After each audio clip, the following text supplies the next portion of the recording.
What we instead are offering you is what we can call a force multiplier. In today's political scenario, the BJP is the dominant party, the way the Congress used to be once upon a time. Despite 10 years of anti-incumbency against the Narendra Modi-led NDA regime, the Congress could win only 99 and the BJP still won 240 seats. While there is a lot of criticism of the NDA regime, a lot of which is valid also, for the functioning of a healthy democracy, it's very important to have a very, very strong opposition. When the nation calls, knowledge answers. Welcome to Chai with Karan, your one-stop destination for UPSC strategy, current affairs, and mentorship that matters. Today, we bring you insights from someone whose pen has shaped public opinion for decades, whose mentorship has mentored hundreds of UPSC aspirants. It's wonderful to introduce Mr. Sutanu Guru, a veteran journalist, author, and a teacher with over 40 years of experience. So let's dive into this exclusive session where we decode the changing dynamics of India. Thank you so much, Rupali. Well, young friends, as the name suggests, Chai with Current, of course, current affairs, and the tagline below it is cracking the GS challenge. So the name is very evident what we intend to do. I also want to point out that we are not an organized, full-fledged coaching center. We will not be. There are dozens of such coaching centers available to you. Some are very good, some are average, some are quite poor, and we do understand your need to pay a hefty fees and go through that coaching process because it's a very competitive exam. All the civil service exams across India are very competitive. What we instead are offering you is what we can call a force multiplier. We will offer you unique insights and historical perspectives into all current affairs, news developments which are linked with the general studies papers in civil services exams. So when I say historical perspective and when I say unique insights, I will give you one example of how we look at things. मेरे ख्याल से जो भी अभी आप लोग civil services की तैयारी कर रहे हैं, मुझे लगता है कि लगभग मेजॉरिटी 21वीं सदी में ही आप पैदा हुए होंगे, right? Most of you possibly have been born in this century itself. Now आप अपने पेरेंट्स के पास जाइए और go to your elders and ask them the following questions and you will get an idea of what we intend. So the questions would be, when you were born, were your parents using smartphones? When you were born, were your parents able to enjoy the kind of high-speed internet that we do today? When you were born, were your parents doing digital payments and transactions? When you were born, were your parents listening to music and shows on YouTube? And when you were born, were your parents spending hours every day on social media? The answer is no. And look at it, in just about 25 years or less, how dramatically India and the world has changed. So when we talk about news and current affairs developments, we are looking at historical perspectives. So why it has happened? And remember, insights are very important, and there is one lesson for all of us, no matter what our age, is that when we are better informed, our chances of success in career as well as life improves dramatically. So be better informed and gather unique insights. So, welcome back to Chai with Karan. In this episode, we are going to discuss about the future of Congress. Rupali, actually, there are two ways of looking at how the Congress party as a political force is positioned. There are some who say that the Congress is in complete terminal decline and that it is a matter of years or decade or so before the Congress is in its current form dead and something else emerges. There is another school of thought which says that the Congress is still a very formidable force as a political entity and that it basically needs new strategies for revival. Personally, I would go with the second line of thought, that the Congress is a very, very formidable force. Now, look at it this way. Why we call the Congress very weak in current situation? It is because out of 28 states, the Congress is in power in just three states: Himachal Pradesh, Telangana, and Karnataka. And it is a junior alliance partner in two more states, Tamil Nadu and Jharkhand. And even though its performance in the Lok Sabha elections 2024 was considerably better than the previous two elections, its seat tally is still 99, not even 100, right? And look at it another way. The BJP has about 1650 MLAs across all state assemblies in India, and the Congress has about 650 MLAs. So quite clearly, in today's political scenario, the BJP is the dominant party, the way the Congress used to be once upon a time, and the Congress is definitely the number two and declining force, right? That's the way to look at Congress. Well, sir, how would you describe the situation of the Congress party in this contemporary India? Well, I would say that it's very, very important for the Congress to revive itself politically and electorally. Electorally is very important because unless you win elections, you cannot, implement your agenda, your vision, your policies. So in any electoral democracy, the number one priority for a party is to win elections, which the Congress unfortunately has not been successful in the last decade or so. But it is very important because for the functioning of a healthy democracy, it's very important to have a very, very strong opposition, because when you have a very strong opposition, the ruling party in power is always kept on its toes. The ruling party does not become arrogant, and the ruling party does not take liberties. So to that extent, a revival of Congress is important because it is going to be healthy for Indian democracy. So then, what is the requirement of a strong opposition party in India? As I said, when you have a strong opposition, the ruling party normally behaves much better than when it thinks that I am a monopoly and I can do anything, and no matter what I do, I will get away with it. To that extent, it's important.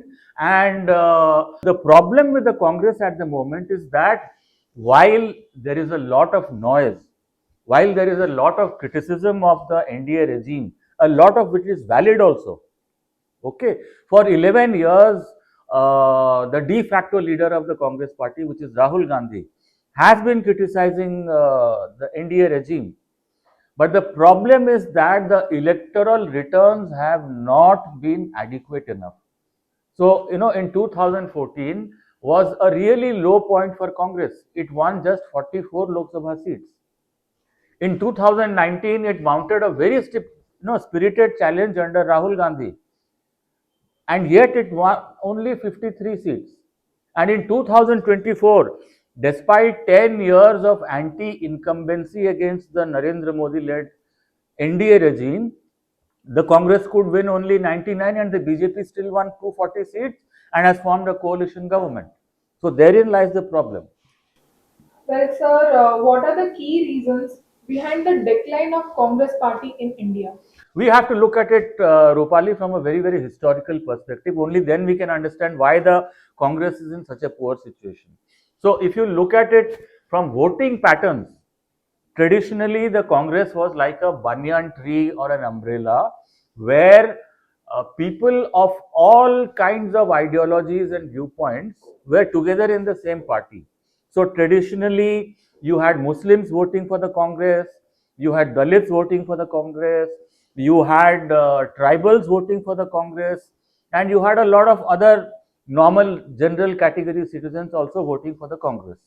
But what has happened is that over the decades, a lot of communities started feeling that the Congress is not able to fulfill their aspirations. So they started moving out. So gradually the Congress lost the Muslim vote, and the Muslim vote has been lost to regional parties. like the Rashtriya Janata Dal in Bihar, Samajwadi Party in Uttar Pradesh, Trinamool Congress in West Bengal. Then came the Mandal movement, where the OBC vote also went away from the Congress to these regional parties. And of course, we have the Ram Temple movement, where a huge section of Hindu voters across all castes and categories, they started moving towards the BJP. So over the decades, gradually Congress has lost what used to be very loyal vote banks. And that's the principal reason for its decline. But that is a historical perspective. And why did it happen? The real reason is, why did it happen? The reason is possibly, as many political analysts and political scholars and commentators argue, that perhaps the root cause goes back to Indira Gandhi, the former Prime Minister of India and the grandmother of Rahul Gandhi. Now, till Indira Gandhi became the undisputed Prime Minister, the Congress had a rich legacy of having very strong regional state level leaders who could win state elections on their own, who could form governments in states, whether it's Maharashtra or Karnataka or Uttar Pradesh or Bihar or Bengal or wherever. So the Congress legacy was of very strong regional leaders within the Congress party. Unfortunately, in Indira Gandhi's time, this process gradually came to an end because no matter how much we praise her, Indira Gandhi was authoritarian and she started sidelining these regional leaders who were very powerful.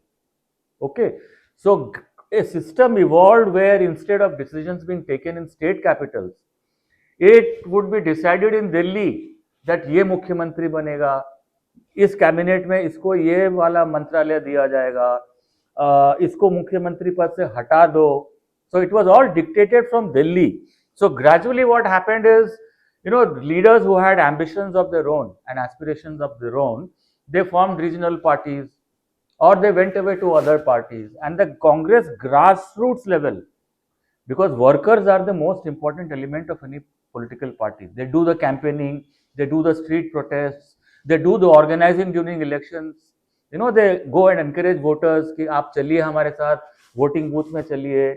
So Congress gradually lost this organizational base in many states of India, and that has been the most deadly damage done to Congress, which is why you see that it has virtually disappeared from Uttar Pradesh, Bihar, Tamil Nadu, West Bengal. It is disappearing from Odisha. It is gradually disappearing from many other parts of India. The root cause is strong regional and local leadership was discouraged. And the dynasty, the Nehru-Gandhi dynasty, still controls the Congress. To that extent, one wonders how the Congress will revive. Sir, at this point, PM Narendra Modi has evolved as a charismatic leader from BJP. And why don't we think, as voters, that they will get tired of just giving one party for these consecutive years? Rupali, in 2024, I traveled about 30,000 kilometers across India before the elections. And one thing I clearly noticed was that, contrary to the hype that was in the media in those days, कि अगली बार अब की बार 400 पार and all that, people at the ground level were quite unhappy with the NDA regime. And the reason for unhappiness was economic. So a majority of people I encountered across India, everywhere, they were saying that, yeah, it's very difficult to earn a good livelihood. We wonder how I will pay for my school's tuition, child's tuition fee. Inflation is so high. हर चीज इतनी महंगी है, घर चलाना मुश्किल हो रहा है, और ये एनडीए सरकार सिर्फ हमारे ऊपर टैक्स थोप रही है, and life is difficult. So there was a window of opportunity because there was anti-incumbency. No doubt about it. But unfortunately, the opposition India alliance, while it succeeded to some extent, it failed to dislodge the government from power. And that's the reality. Sir, what can be done to revive the Congress party? as a national political party in India? Well, Rupali, the Congress remains a very strong national force. There is no doubt about it. And there is also no doubt that it is weakening at a very, very systematic basis. So it needs revival. Now, revival, whether you are a company or a family or a country or a political party, revival needs a clear vision and agenda for the future. That in the coming 5 years, this is what we will do, and what we will do is important because it will attract more voters. As I said earlier, you are here to win elections, not to give gyan. So what we will do in the next 5 years in terms of policies, agenda and vision, and how will we communicate it to people, the voters, so that in 2029, when the Lok Sabha elections come again, they will vote for us instead of the NDA or the BJP. So for that, you need a clear vision, a positive outlook. It's not important or enough just to keep criticizing Narendra Modi or the India regime. You have to offer also an alternative which is appealing and attractive to the voters. So if you recall, there was anger against the UPA regime in 2013. So when Narendra Modi became the prime minister candidate for BJP, he criticized the UPA regime, but he also offered a very, very strong, powerful, alternative, positive vision.